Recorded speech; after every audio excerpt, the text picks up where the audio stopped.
Differences between game releases, while probably a bit rare in games today, was nothing out of the ordinary for games back in the day.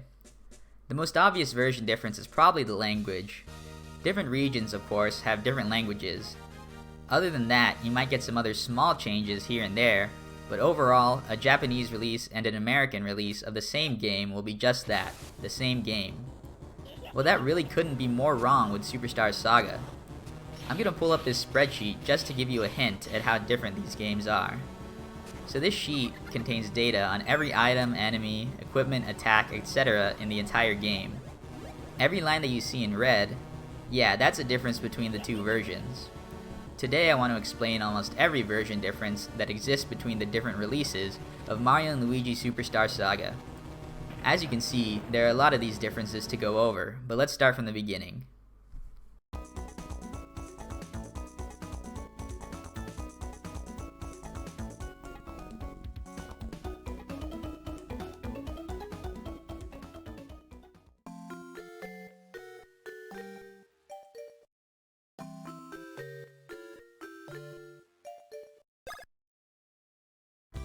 November 17, 2003, Mario & Luigi Superstar Saga for the Game Boy Advance is released in the United States. The manner in which this game was released was a relatively uncommon one. You see, back before global releases were a thing, video games were released on separate dates between different regions. Usually games would come out in Japan first, and if younger you wanted to play the game in English, you would have two options. You could sit back and wait a few months for the game to be released in your language. Your other option, depending on how popular the game is to find a community of super nerds who are high enough weeb level to put out a fan translation of the game. Once you figure out how to get everything working, you could spend the next few months playing most parts of the game in relatively good English until it's released in the States. Just a couple months, really. As a kid in America, these were your only two options.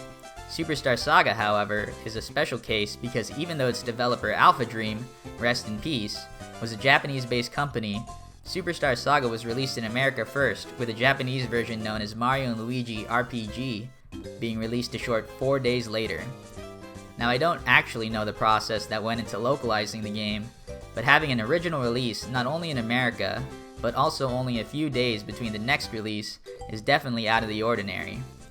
As stated earlier, the American version, which from here on out I will refer to as the international version since they're pretty much identical, came out only 4 days earlier, so the Japanese team wouldn't have had nearly enough time to decide on and then make changes to the game based on audience reception. Because of this, I assumed that there were two different teams working on each version at the same time. But if the Japanese team saw changes that needed to be made earlier in development, why not just fix both versions? I'm no game developer, so maybe it's not as simple as a copy-paste job, but I'm still puzzled as to why they took such different paths towards the finished product. Now with that, we have established what I don't know about this game. Now it's time to move on to what I do know. It's time for the actual version differences.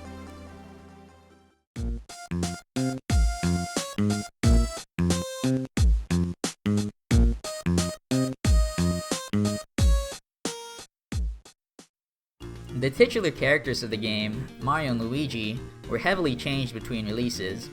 It's a relatively known fact that the starting stats differ in the Japanese version, which at the start gives Mario and Luigi 4 and 6 extra BP respectively. What is widely unknown is the extent to which the bros were changed. Stat values, level up curve, attack power, damage multipliers have all been changed. Let's first continue with the bros stats. Starting off, the different stat curves are not super noticeable, only changing by a few points total between both bros, but as you progress, the gaps widen. By level 40, which is about the level you would finish the game, give or take a few levels because of grinding, the bros share a stat difference of almost 50 points. If we continue this up to level 99, the shared stat difference between the Japanese and international versions becomes over 350 points, and that is only their base stat values, which does not include level up roulettes that were also changed to favor higher boost in different stats for each version. The bros stats were balanced out in different ways, but what was similar was the large drop in stash points between both bros. The stash mechanic itself was changed between versions as well. Here's a really quick explanation of the stash points mechanic, since it's a really common question that people ask during my speedruns of the game. Stash points do affect the lucky hit rate through a really complicated formula that doesn't really matter. The important part of stash points, however, is the stash discount.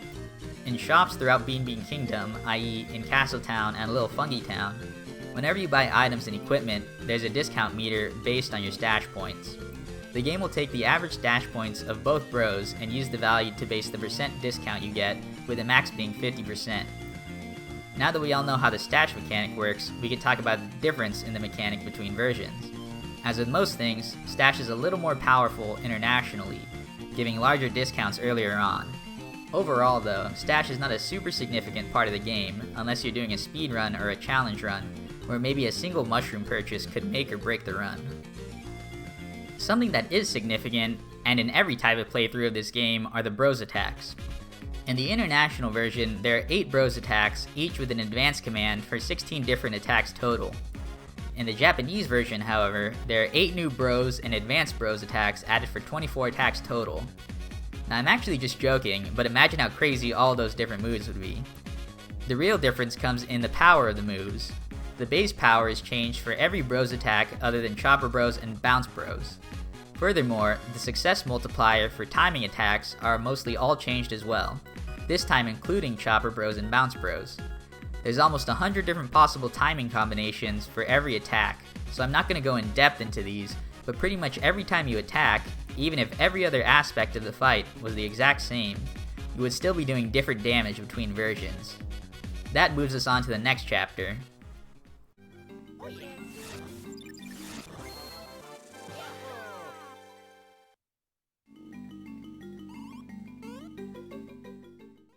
There are 4 types of items in the game: normal items, coffee items, clothing/armor, and badges. First off, I'm going to talk about our normal items. These include things like mushrooms, syrups, and other items that can be used in the field or in battle. There are 25 items in the game, and 16 of these are changed between versions. Possible differences are either changes in effectiveness, price, or discount tier. Effectiveness and price are pretty obvious. A super mushroom heals 50 HP and costs 60 coins internationally, while healing 45 HP and costing 50 coins in the Japanese version. All changes in effectiveness are drops from the international to the Japanese amounts, while prices vary up and down for each item. The other possible difference is the discount tier. Items are separated in tiers 0 through 5 that place them on a certain stash discount curve. The more powerful the item, the higher stash needed to get discounts. With these 3 possibilities, only 2 healing items remain unchanged: the basic syrup item and the refreshing herb. The other 7 items are all the different coffees that you get by trading in beans at the Star Beans Cafe.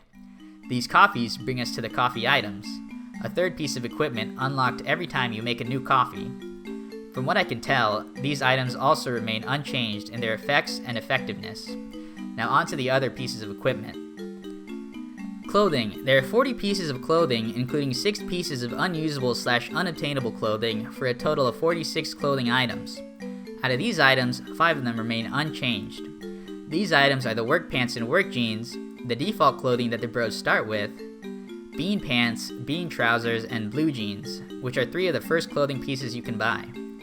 Everything else, once again, is either different in effectiveness, or in this case stat boost, price, or discount tier. Now some clothing is dropped by enemies, and those enemies are changed between versions, but for now I'll skip over these items since I plan to go more in depth during the enemy section of the video. Some standout clothing items I want to go over are the first strike items. These are the number 1 trousers, Mario's equip, and Beanstar pants, Luigi's equip. In addition to a defense boost, both items give the first strike ability to the bro that's wearing them. This ability is broken, since it pretty much invalidates the speed stat. The way the ability works also forces the bros to have extra turns in certain scenarios, such as the final boss, that not only has high speed, but is programmed to normally always get the first attack during certain cycles. These items are definitely overpowered in the game, and in order to nerf them, the Japanese version gave them a very large price increase. The number 1 trousers go from a measly 250 coins in the international version to 1280 coins in the Japanese version. It should also be mentioned that in the international version, the number 1 trousers were only in the 2nd discount tier, making them even more affordable. The Japanese version put them in the 5th tier. The Beanstar pants are in the same boat, going from 500 coins and tier 4 discount to 1750 coins and tier 5 discount between releases. There is one other item that I want to make mention of in this section, that being the Scandal Jeans. The Scandal Jeans, a Luigi equip, give defense with the Mario Ahead ability. This ability again bypasses speed, only this time it will force Luigi to always go before Mario.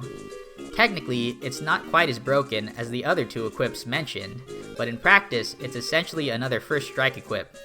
What does make it worth giving a separate mention is the fact that between releases, the Scandal Jeans go from only 280 coins to 2200 coins. This item becomes the most expensive item in all versions of the game, and has the largest price gap in this entire video. And with that, we can move on to the last equipment slot. Badges. There are 44 badges total in the game. 3 of these badges are programmed into the game, but unusable/unobtainable. As for version differences, you know the drill, differences in stats, price, and discount tier. Out of all 44 badges, only 3 badges remain unchanged in the Japanese version. These badges are the Castle Badge, the first badge you're given in Castletown, the Oppa Badge, and the Tank Badge. As for standout badges, they're not really any of note other than a group of 3 badges that are notorious for being the most overpowered thing, not only in Superstar Saga, but possibly in the entire Mario & Luigi series. These 3 badges are the Mush Badges. The Mush Badge A, and Mush Badge AA not only give you 20, 40, and 45 power respectively, they also give you the Shroom Force ability. Shroom Force increases your power based on the amount of mushrooms in your inventory. This also includes Super Mushrooms, Ultra Mushrooms, and Max Mushrooms, with increasing boost for stronger mushrooms. What is broken about this is that the increase in power doesn't translate to points in the power stat, but translates directly to points of damage. This, combined with the multi-hit move Chopper Bros, leads to one-hit KOs on most every enemy, including bosses, in the entire game. Obviously, this would go on to be nerfed in the Japanese version. The Mush Badge goes from 160 coins and tier 2 discount to 250 coins and tier 4 discount. The Mush Badge A from 300 coins to 450 coins while staying in tier 4 discount, and the Mush Badge AA from 480 coins to 750 coins while staying in tier 5 discount.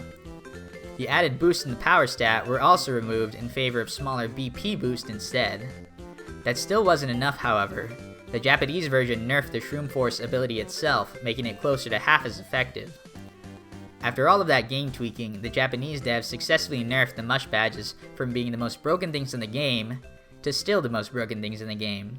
Seriously, the Mush Badges, while still being a godsend in speedruns of the game, were way too much of a problem casually. One random piece of trivia that I've actually never seen stated anywhere until I started doing research for this video is the fact that there's actually a 4th Mush Badge coded into the game. It is one of the 3 unused badges I mentioned earlier in the video. I'm not sure what it actually was meant to be, however, since it's in the game as Mush Badge A. While it shares the same name with the true Mush Badge A, it has different stats with plus 42 power, but only costing 100 coins. Funnily enough, this and all other unused equipment pieces are changed between versions, despite not being attainable. With that, it's finally time to move on from the items portion of this video to our next chapter.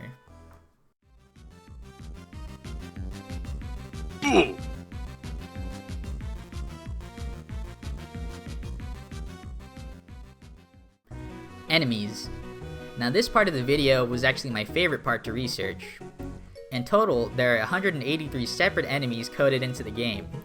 Out of all 183 of these enemies, there are a total of 4 enemies that remain unchanged between the international and Japanese versions. Let me repeat that.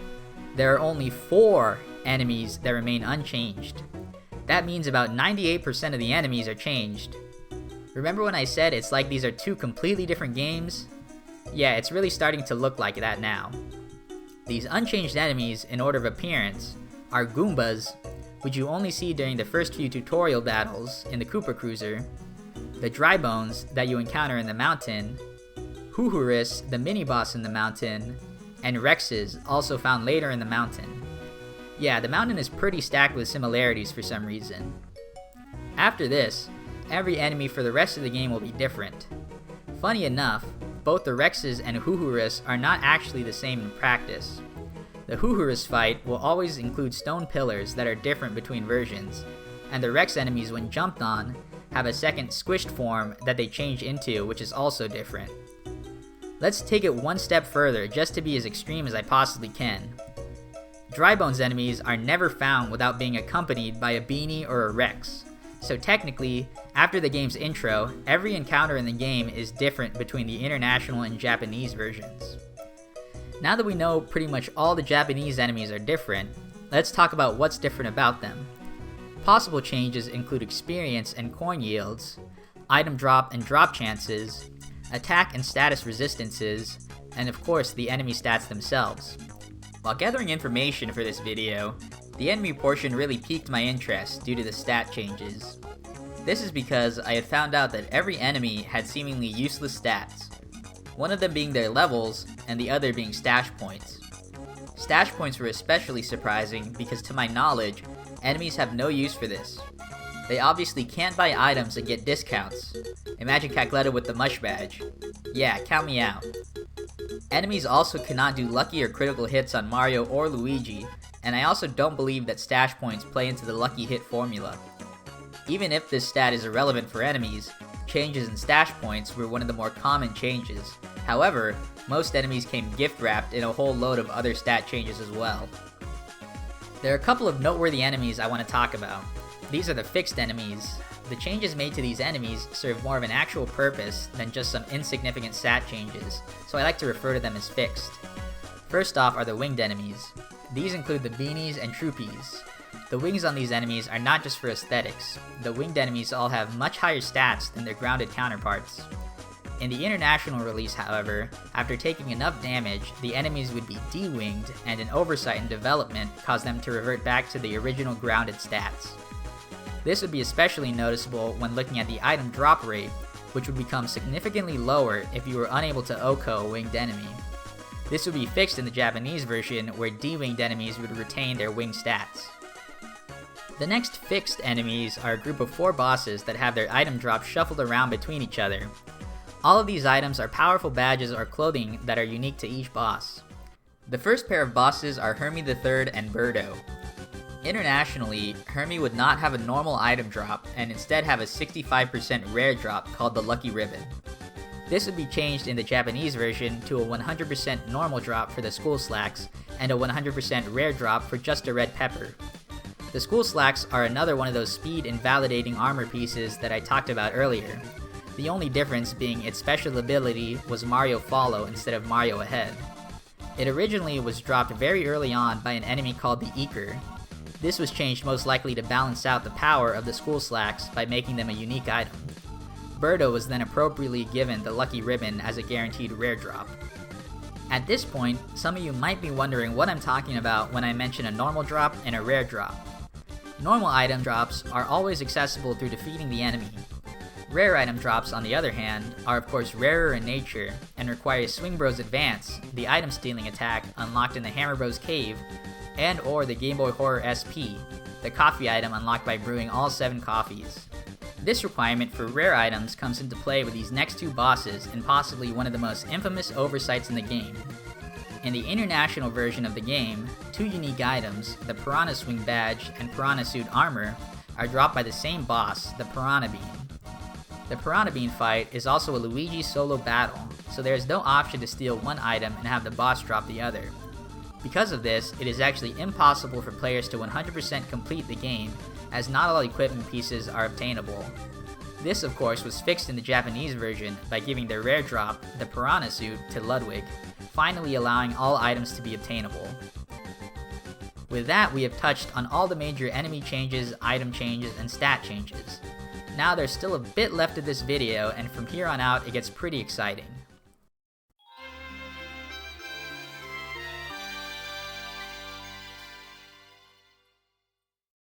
Glitches. Now some people may know me from speedrunning, and if you have seen me speedrun this game, you know that there are some crazy looking glitches to say the least. Let's first start off small and we can get crazier as we go on. Most of these glitches are originally from the international version and later fixed in the Japanese version. The most effective glitches in the game are the stat boost and stat drop glitches. For stat boosting, we have the red pepper glitch. While named the red pepper glitch, this glitch actually affects boost from both the red and green peppers. If one of the bros eats the pepper and then dies while the effect is still active, the bro will retain the red pepper boost throughout the whole battle instead of only a few turns. This is made even more powerful through the international version's 1.5 times boost compared to the Japanese version's 1.25 times boost. On the opposite side of the boost spectrum is the zero defense glitch. Luigi's Bros attack, Thunder Bros, has a side effect of lowering the enemy's defense stat. An oversight in the attack's programming changes the level of defense drops that the attack inflicts to essentially reverse of what should be.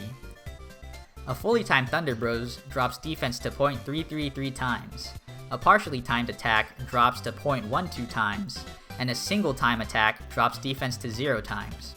By dropping an enemy defense to 0, you could essentially OHKO most enemies in the game by doing insane amounts of damage.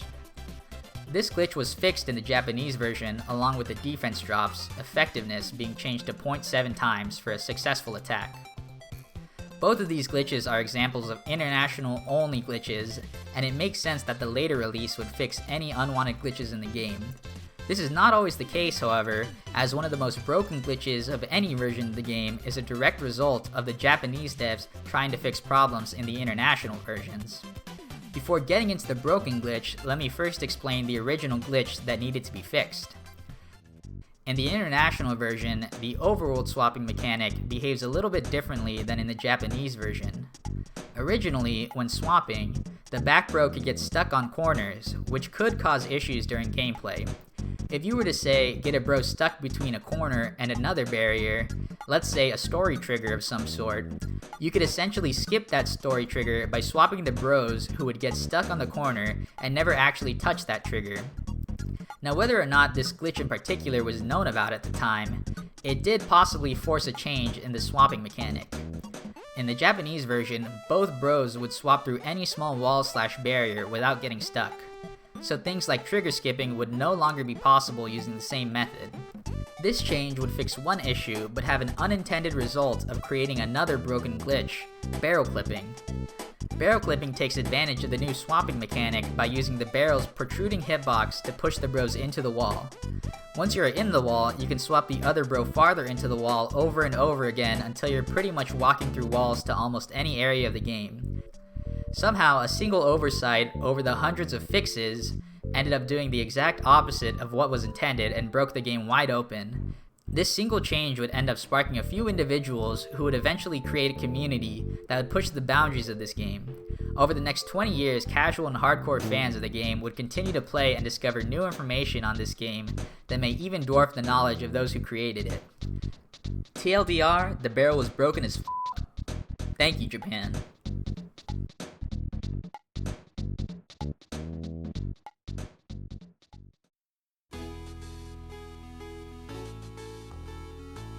In the beginning of this video, I mentioned that I wanted to explain almost every version difference, so there are some things I didn't feel like I needed to cover.